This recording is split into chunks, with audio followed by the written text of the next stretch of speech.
Ассалаумағалейкум, құрметті көрермендерім, қалайсыздар? Міне, қой бағып ауылға қарай келе жатырмыз. Сағат 7:30, күн түсіп жатыр. Біздің ауыл.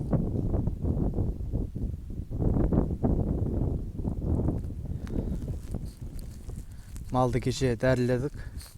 Празот, одан кейін ішек құртқа және қозыларда сүйелге қарсы вакцинасын салып, қойларды бір реттеп қойдық. Көк қырда әжептеуір мал жайлап көтеріліп жатқан сияқты. Алдында келгеннен біршама өзгеріп қалып түрлері.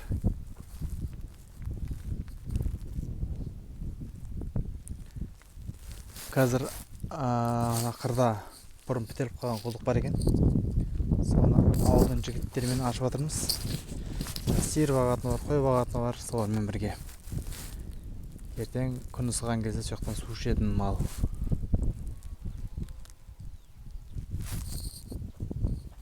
Мына жақта ауылдың тағы да малдар түсіп жатыр.